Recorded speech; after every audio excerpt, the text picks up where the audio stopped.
উচিত। আমাদের পাড়ার মহারাজের পা এক হলো।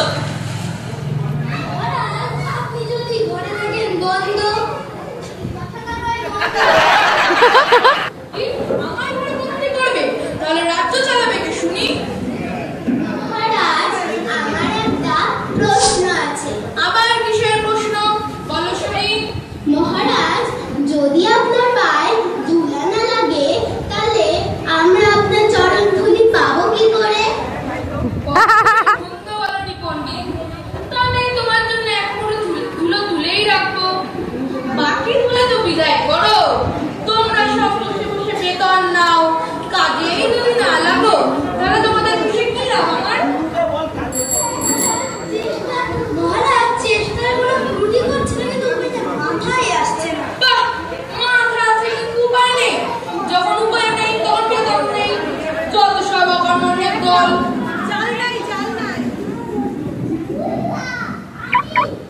কি আর করলি?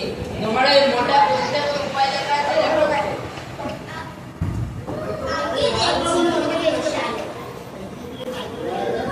মন্ত্রী মশাই, আমার মাথায় একটা বুদ্ধি এসেছে।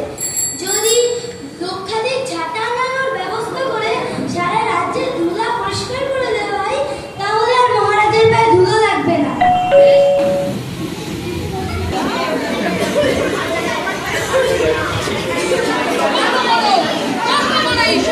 তোমার দ্বারা কিচ্ছু হবে না। আমাদের প্রত্যেকের বেতন কাটা।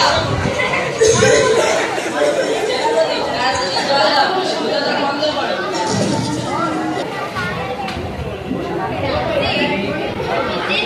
দেখে এসে বাজি রাখলো ঢাকতে শেষে কিনা জল কাছে সারা দেশ। তা তোমার কাছে কোনো বুদ্ধি আছে নাকি? দেখো না একবার চেষ্টা করে, রাজার পছন্দ লেগেছে মোহরা পেয়ে।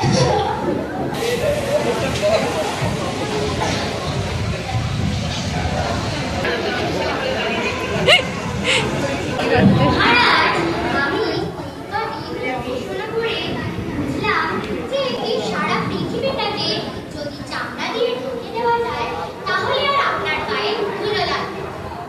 বেশ, তবে তাই হোক। মন্ত্রী, তুমি বরং রাজ্যে ঘোষণা করে দাও যে এই কাজের জন্য দক্ষ লোকের দরকার। যথাজ্ঞা মহারাজ।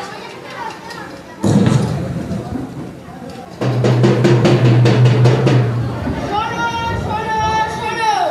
রাজা মশাই ধরণী ঢাকার জন্য উপযুক্ত কাজ জানা ভালো চর্মকার খুঁজছে। ভালো পারিশ্রমিক আছে। সত্তর যোগাযোগ করো।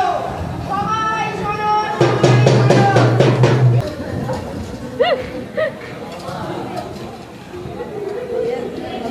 চর্মকার এসছে। একটা দান আছে আপনার কাছে। অক্ষয় দান তো মাইকে বল। কি বলবে তাড়াতাড়ি বলো, মহারাজের অত সময় নেই। আচ্ছা, বলো বলো শুনি। আমার কাছে আছে এক টুকরো চামড়া। তাতে কি করবো আমরা? এক টুকরো চামড়া দিয়ে কি সারা পৃথিবী ঢাকা যাবে না?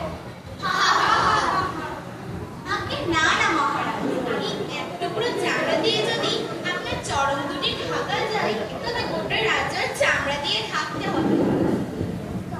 কাজটা যদি এতই সহজ হতো, পণ্ডিত বর্গ কি এমনি বসে আছে? একটু ছেড়ে ঘাসো তো বাছা। মাথার অন্য ধারে শুয়ে করাবো। আগে না না মহারাজ, একটু সবুর করুন।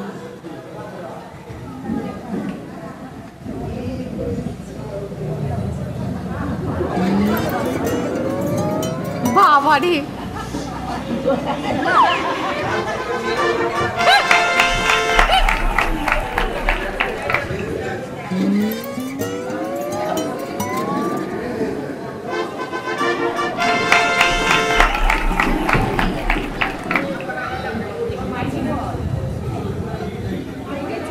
মহারাজ, এটা পায়ে দিয়ে দেখুন তো। বাহ, বেশ জিনিস তো। পায়ে তো একটু ধুলা লাগছে না। এটা তো মাথায় আসেনি। মহারাজ, এই উপায়টা কাল রাতে আমার মাথাতেও এসেছিল, অমনি কিন্তু কি